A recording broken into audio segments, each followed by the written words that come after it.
अवधूत चिंतन श्री गुरुदेव दत्त. श्री स्वामी समर्थ. नमस्कार स्वामी भक्त हो, आपले भक्तिमय चॅनलवर स्वागत आहे. आजच्या संदेशामध्ये आपण ऐकणार आहोत, स्वामी तुम्हाला काय संदेश देतात आणि तो संदेश तुमची संकटे दूर करेल का. श्री स्वामी समर्थ सर्वांवर कृपा करोत ही स्वामींचरणी प्रार्थना. चला तर मग ऐकूया स्वामींचे आजचे संदेश आणि आजचे मार्गदर्शन. स्वामी माऊली तुम्हाला सौभाग्याचे आशीर्वाद देत आहेत. ते प्राप्त करण्यासाठी 1111 टाईप करा. स्वामी म्हणतात, बाळा, हा संदेश जर तू ऐकायला घेतला आहेस तर मनापासून श्रद्धेने विश्वासाने शेवटपर्यंत ऐक. हा भक्तिमय संदेश तू ऐकत आहेस. तुझी गरिबी, तुझी भीती, तुझे ते कर्ज आणि तुला ज्या गोष्टींपासून भीती वाटत आहे त्या सर्वांचा या रात्रीतून नायनाट होईल. कारण माझे आशीर्वाद ते कार्य करतील की ते तुझ्यातून दूर होईल आणि तुझ्यासाठी एक वैभवशाली घर, आनंददायी घर, एक आरामदायी घर निर्माण होणार आहे. तुमची इच्छा परिपूर्णतेने आशीर्वादांसह परिपूर्ण होईल. यावर विश्वास ठेवा आणि आपले आशीर्वाद प्राप्त करण्यासाठी होय स्वामी, मी ते आशीर्वाद स्वीकार करतो कमेंट करायला विसरू नका. स्वामींचे आशीर्वाद तुमचे कल्याण करण्यासाठी आहेत. तुमच्या इच्छा पूर्ण करण्यासाठी आहेत. तुम्ही ज्या नात्यांपासून दुरावलेले आहात आणि जे तुम्ही कधीही प्राप्त करू इच्छिता ते तुम्हाला मिळणार आहे. भगवंतावर विश्वास ठेवा.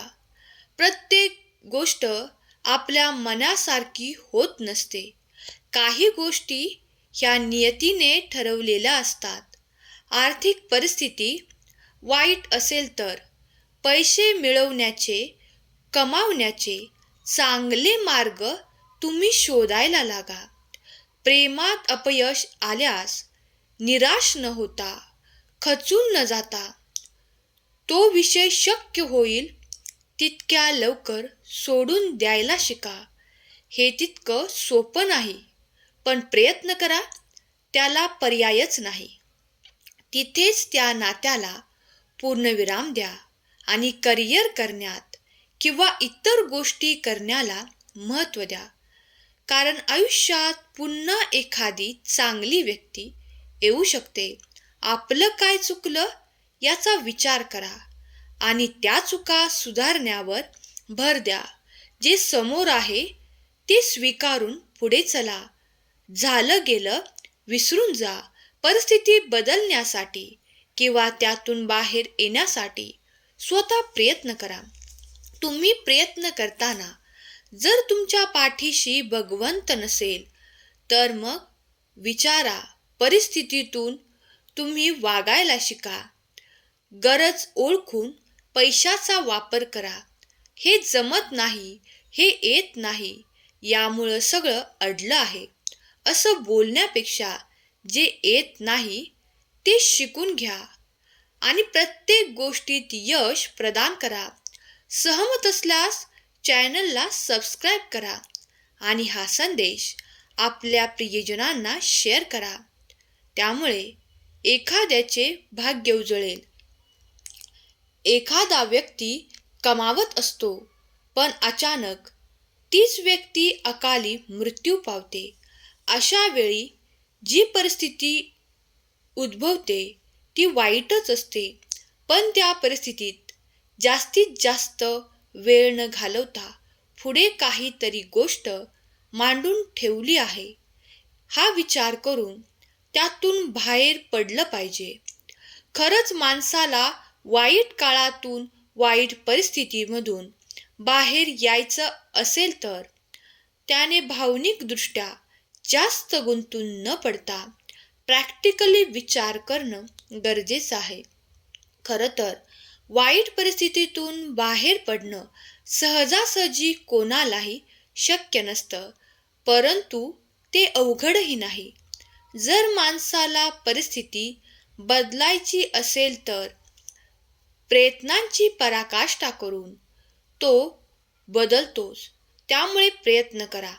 नुसताच विचार करण्यापेक्षा सोबत कृती देखील करा. कारण प्रयत्नशील भक्त भगवंताला प्रिय असतात आणि मला माहीत आहे तुम्ही भगवंताचे प्रिय आहात.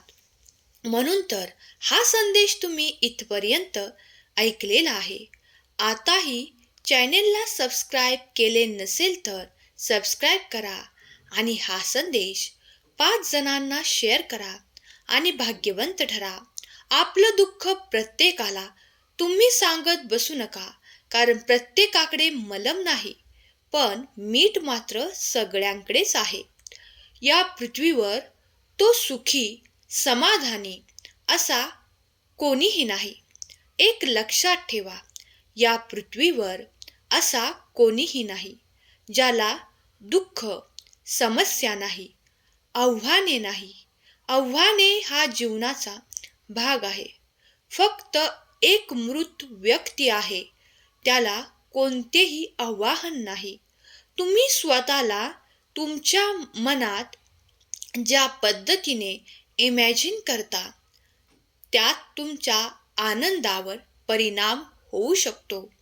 म्हणून तुम्ही स्वतःला एक मौल्यवान आणि सुंदर व्यक्ती आहात असे इमॅजिन करा आणि बघा लोक तुमच्याबद्दल काय बोलतात, काय विचार करतात.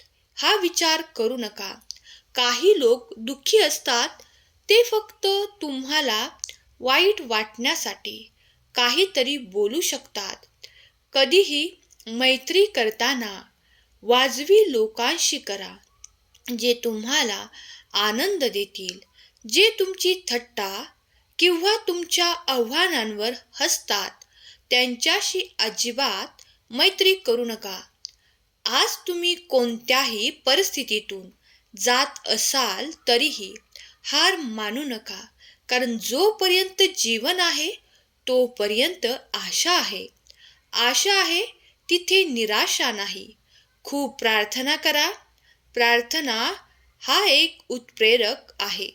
तुमचे आशीर्वाद तुमच्यापर्यंत वेळेवर पोहोचण्यासाठी वेग धरू शकतात आणि तुम्ही मनापासून केलेली प्रार्थना भगवंत स्वीकारू शकतात. भगवंताचे प्रेम आपल्या भक्तांवरती अफाट असते आणि तो आपल्या भक्तांना कायमच साथ देत असतो. विश्वास असल्यास स्वामी माऊली माझ्या पाठीशी उभे आहेत कमेंट करा. जेव्हा सकाळी तू उठशील तेव्हा तुला एक आनंदाची बातमी प्राप्त होणार आहे. पुढील 48 तास तुमच्यासाठी खूप काही आनंदाचे येत आहेत. ज्या लोकांनी तुला दुखावले होते ते आता पश्चाताप करत आहेत. त्यांच्या सर्व काही गरजा देवाने भागवू नये. त्यांनी तुझ्यासोबत जे चुकीचे केले आहे ते देवाने पाहिले आहे. आता तू चिंता करू नकोस. जे चुकीचे झाले होते त्याची दुरुस्ती देव करणार आहे. तुला न्याय मिळवून देणार आहे. स्वामी म्हणतात, बाळा तू आशा हंगामात आता प्रवेश करणार आहे. ज्या ठिकाणी तुम्ही आता त्या उंबरठ्यावर उभे आहात. आजपर्यंत तुम्ही जे काही सहन केले आहे ते तुमचे खूप काही चुकीचा काळ होता असे मानू नका, कारण त्या मागेही काही दैवी योजना होती जी तुमच्या सामान्य मनाच्या पलीकडे आहे. बाळा विश्वास ठेव. काही बदल, काही परिवर्तन असे होणार आहेत ज्यामुळे तुम्ही हवे असलेले आशीर्वाद, चमत्कार प्राप्त करणार आहात. तुम्ही मागील काळात ज्या अधिकारांना गमावून बसला होता ते सर्व काही अधिकार तुम्हाला मान सन्मान आणि आशीर्वादांसह प्राप्त होणार आहेत. देवाचा आशीर्वाद निरंतर तुमच्या दिशेने येत आहे. देव तुमच्या दिशेने न्याय पाठवत आहे. तुम्हीही देवाशी चांगले नाते जोडा. देवावर प्रेम करा. देवाला विसरू नका. देवही तुम्हाला कधीच विसरणार नाही. वेळ चांगली असू द्या किंवा वाईट असू द्या, भक्ती तेवढीच ठेवा. भक्ती कमी होऊ देऊ नका आणि कुठल्याही परिस्थितीत देवाचे प्रेम विसरू नका. आजचा सुंदर संदेश तुम्हाला आवडला असेल तर संदेशाला लाईक करा आणि या भक्तिमय चॅनलला सबस्क्राईब करा. तुमच्या सर्व इच्छा पूर्ण होतील. केलेली सेवा स्वामींचरणी अर्पण करते. आजचा हा संदेश शेवटपर्यंत ऐकल्याबद्दल धन्यवाद. श्री स्वामी समर्थ. जय जय स्वामी समर्थ.